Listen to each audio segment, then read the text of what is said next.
말씀하시죠. 내 오라버니가 다시 살아날 것이다. 그런데 마르다의 대답이 무엇입니까? 네, 예수님. 마지막 날 구할 때에는 살아날 것을 압니다. 안다라고 했습니다. 아는 것으로는 믿음의 역사가 일어나지 않습니다. 그때 예수님께서 다시 묻죠. 나는 부활이요 생명이니 나를 믿는 자는 죽어도 살겠고 무릇 살아서 나를 믿는 자는 영원히 죽지 아니하리니 이것을 내가 아는 자가 아니라 믿느냐라고 그렇게 믿음에 대한 질문을 하십니다. 단순히 아는 것은 믿음이 아닙니다. 우리는 신앙생활을 하며 믿는다 하지만 사실 안다라는 고백으로 그치는 것이 참으로 많습니다. 정말 믿고 있는지 그것이 중요한 것이죠. 사람 앞에서만큼은 사람들 앞에서는 믿는 척 신앙생활을 할 수 있지만 하나님 앞에서는 숨길 수가 없습니다. 그래서 우리는 하나님 앞에서만큼은 우리의 믿음을 있는 그대로 솔직하게 표현하는 것이 참으로 중요합니다. 도마처럼 그렇습니다. 다른 제자들이 부활하신 예수님을 보았다라고 하였을 때 도마는 나는 믿지 못하겠다라고 그렇게 솔직하게 말하지요. 예수님의 못 잡은 손에 내가 손을 넣지 않고서는 그 창자옥에 내 손을 넣지 않고서는 나는 도무지 믿지 못하겠다라고 그렇게 말합니다. 그런데 그 믿음 없는 말을 누가 들으셨습니까?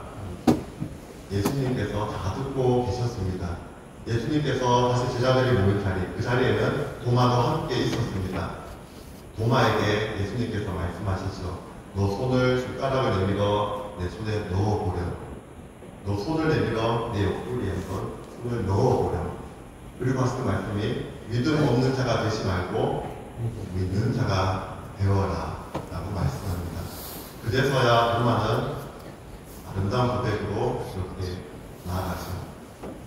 나의 주님, 나의 하나님이라고 고백합니다. 우리도 예수님을 나의 주님이라고, 나의 하나님이라고 고백을 합니다. 그런데 그 믿음의 고백 속에 우리의 진정한 믿음이 담겨 있는지는 돌아볼 필요가 있습니다. 너희가 믿음 안에 있는가 시험하여 보라라고 하시는 말씀이 있는 것처럼 언제나 우리의 믿음이 구원받을 만한 믿음인지 하나님께서 기쁘게 여기실 만한 믿음인지 먼저 우리의 믿음을 점검할 필요가 있다는 것입니다. 크고 작은 문제들 앞에서 나의 믿음이 온데간데 없이 사라져 버리진 않습니까? 쉽게 걱정하고 쉽게 낙심하며 쉽게 좌절하지는 않습니까? 하나님이 계시지 않는 것처럼 말하고 하나님께서 계시지 않는 것처럼 행동하지는 않습니까? 그 순간에도 하나님께서는 언제나 여러분과 함께하고 계심을 믿음의 눈을 들어 늘 바라보실 수 있기를 간절히 소망합니다. 하나님께서 때로는 고난을 허락하셔서 우리로 하여금 하나님의 큰 약속을 받아낼 수 있는 믿음의 사람으로 믿음의 그릇을 넓혀 가실 때도 있습니다. 하나님의 능하신 손길에 우리를 온전히 맡겨드리며 믿음 없는 자가 아니라 믿음 있는 자로 하나님을 기쁘시게 해드리는 우리의 삶의 자리가 되기를 간절히 소망합니다. 아브라함을 믿음의 조상으로 세워가신 하나님께서 하나님이 바로 우리의 하나님이십니다.